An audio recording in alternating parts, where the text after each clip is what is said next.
분석하는 단계를 11단계로 나눴어요. 11단계로. 그래서 이 11단계마다 다 분석하는 방법들이 틀리거든요. 그럼 지금부터 한번 봐보도록 하죠. 자, 부동산은 아는 만큼 보이는 거거든요. 그래서 첫 번째, 기본적으로 단계부터 가봅니다. 1단계를 뭐로 잡았냐면요. 토지주택의 토지지분의 중요성. 오늘은 교육자료이기 때문에 교육용이 설명을 좀 더 들었어요. 그래서 토지와 주택을 분석을 했을 때 여기에 지분이라고 나와 있죠. 그죠? 이 지분의 중요성이 얼마나 중요한지를 한번 봐보자고요. 자, 요게 아까 봤던 네이버에 있는 모든 정보가 나와 있는 부분입니다. 그쵸? 아까 제 문의 보면 여기가 보면 실제 아파트입니다. 물건 아파트 청년님 미주 아파트고 거래는 금액 아까 나와 있었죠? 네이버에도 금액이 나와 있었고, 자, 융자금 근저당이 얼마 있는지 4억 3,200만 원이 있네요. 요 매매가는 5억 2천만 원짜리네요. 근데 근저당 4억 3,200만 원이 있었고, 요거는 등기부등본을 띄면 나와 있는 부분이고, 자, 공급면적과 전용면적이 있죠. 그쵸? 공급면적과 전용면적. 자, 공급면적이 틀리고 전용면적이 틀리네요. 그쵸? 자, 그러면 여러분들이, 자, 요걸 조금 더 설명드릴 테니까, 그 밑에 또 보면 대지권 면적이라고 나와 있죠. 예, 아까 쓰면 그 네이버는 대지권이 안 나와 있죠. 그쵸? 집방도 안 나와 있었어요. 그러면 대지권 면적은, 자, 등기법에서 표시를 어떻게 하냐면, 24,113.7분의 66.47이라고 이제 읽어요. 이게 등기법의 표시법입니다, 이게. 그래서 분이라는 표현을 쓰고, 24,000 앞에 나와 있는 것은 뭐라고 표현을 하냐면, 그 아파트 전체 힐스테이트에, 이 청년리 미주 아파트 전체 대지 면적이에요. 전체 대지 면적. 등기부등본을 띄면 이렇게 나오고 표시가 돼요. 그리고 뒤쪽에 나와 있는 대지 면적 있죠? 대지권. 대지권을 볼 때 오늘 가장 중요한 게 이겁니다. 우리가 가격 분석을 할 때 가장 중요하게 여기는 거. 66.47. 66.47이 뭐냐면 여기에 대한 비율이 아니라 여러분들이 청년리 미주 아파트 301동 105의 대지 땅 면적이에요. 26점 면적. 그러면 우리가 요것만 봐서는 그냥 이게 제공하는 기본적인 정보인데, 우리가 면적이라는 거, 우리가 이제 지금부터 무슨 면적이 다 틀리죠. 부르는 말이, 그죠? 그 면적에 대해서 기준을 잘 모르잖아요, 여러분들이, 그죠? 자, 면적이라는 것이 이렇게 만들어져요. 자, 세 가지로 나눠져요, 면적이. 면적이 먼저 어떤 면적이 되냐면, 전용 면적이 있어요. 전용 면적 많이 들어가셨죠? 그죠? 전용 면적은 여기 보시면 공급 면적이 있고 전용 면적이 있죠. 그죠? 전용 면적은 뭐냐면 전용률이 92%네. 152.2 평방미터네요. 항상 모든 표기는 평방미터로 표기를 합니다. 평으로 표기하는 게 아니라. 그래서 전용 면적은 한마디로 뭐냐면 여러분들이 아파트 딱 현관에 들어가가지고 속옷만 입고 돌아다닐 수 있는 면적이 있죠. 아무도 터치 안 받고 속옷만 들고 돌아다닐 수 있는 면적을 한마디로 해서 전용 면적이라고 보시면 돼요. 아셨죠? 그러면 전용 면적은 한마디로 쉽죠? 이해하기 쉽죠? 속옷만 입고 돌아가도 내 사생활이 침범이 되지 않는 곳. 그쵸? 자, 그 다음에 공용면적이라고 있어요. 공용면적. 여기 보시면 공급면적이 있는데, 자, 공용면적은 두 가지로 나눠집니다. 두 가지로. 공용면적은 두 가지로 나눠졌는데, 면적은, 자, 공용면적은 뭐로 나눠지냐면, 자, 주거 공용면적이 나와 있고, 기타 공용면적이 나와 있어요.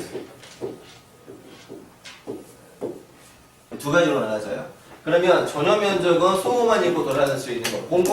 공용면적은 두 가지로 나눠지는데 주거 공용과 기타 공용이 있죠. 그쵸? 그러면 주거 공용은 뭐냐면 여러분들이 파자마 입죠. 속옷은 좀 그렇고 파자마 입고 나와도 괜찮은 곳. 그럼 뭐가 어디가 있을까요? 베란다 나갈 수 있죠. 그죠? 아파트 현관 나갈 수 있죠. 현관 나가면 복도 나갈 수 있어요? 그쵸? 그럼 좀 거르시기 하지만은 좀 그죠? 나갈 수 있죠. 그죠? 파자마 입고 돌아다닐 수 있는 면적이 주거적 공용 면적이라고 표현해요. 그래서 여러분들이 보고 있는 분양면적이라고 나오죠. 분양면적. 무슨 몇 평형 그러잖아요. 무슨 몇 평형 분양한다. 34평형이라고 그러죠.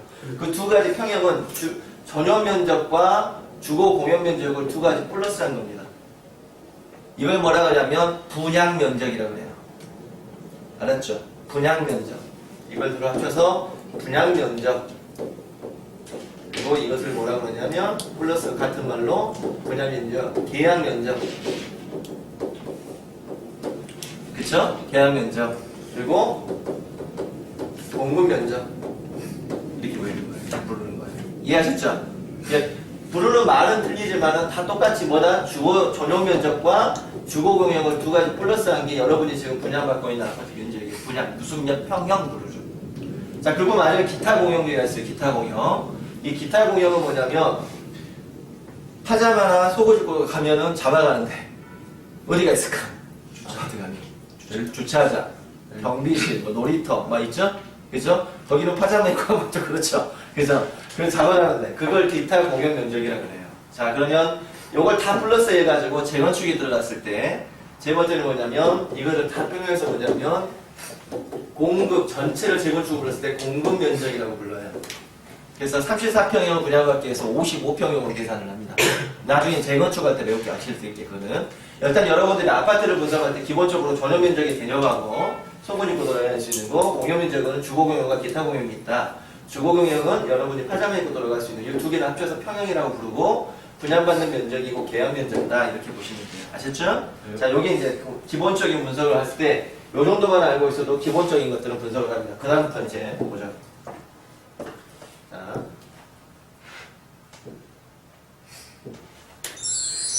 자, 여기 이제 제가 만들어 놓은 기본 분석이죠. 이것들은 이제는 다 여러분들이 물건 종류, 거래 부분, 건축물 대상, 토지에 대한 기본적인 정보를 해서 써놓은 것이 이거고요.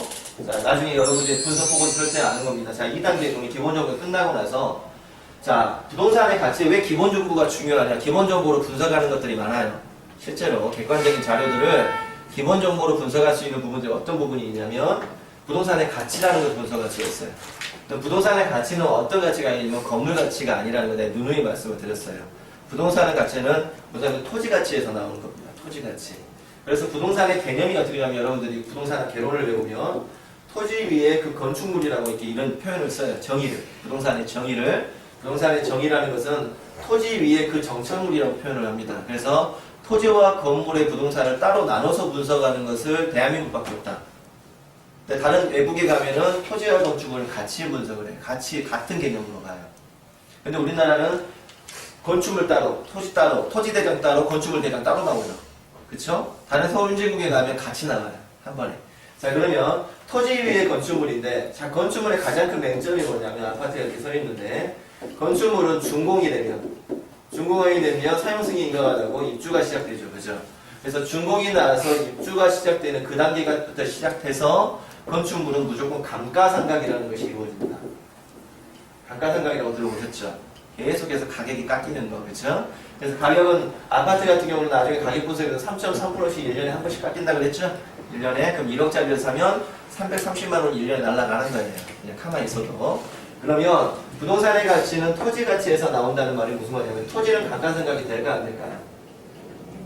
토지는 감가상각이라는 게 있어요, 없어요?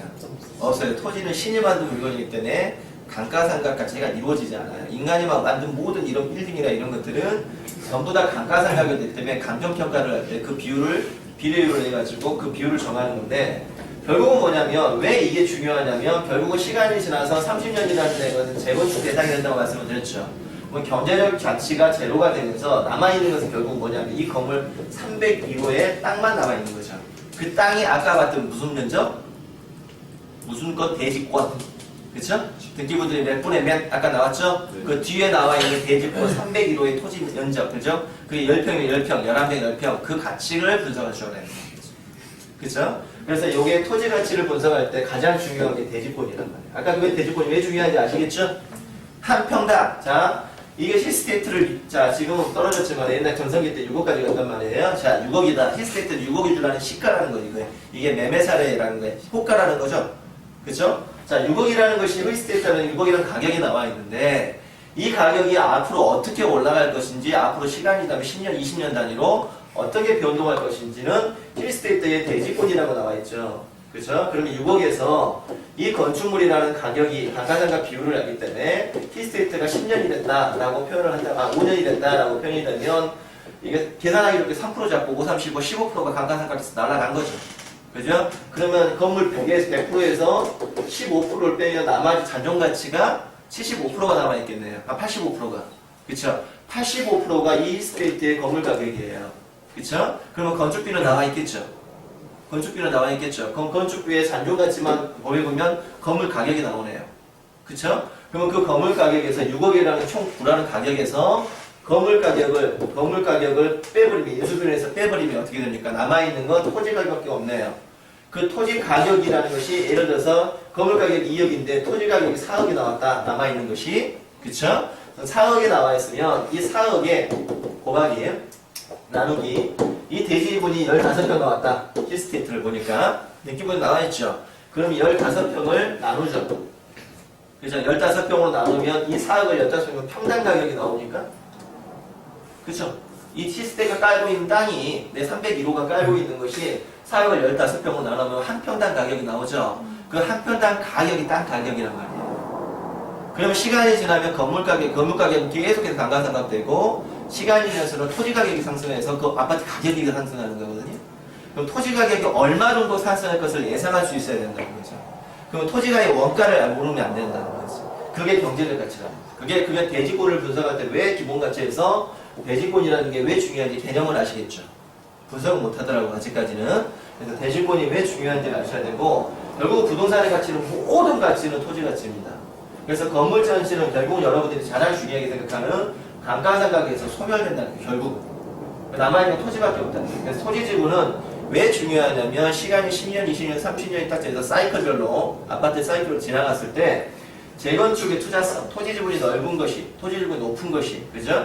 토지 지분이 많은 것이 유리한 게 뭐냐면 재건축을 했을 때 분담금이라고 있어요. 나중에 자기 분담금이 있어요. 그죠?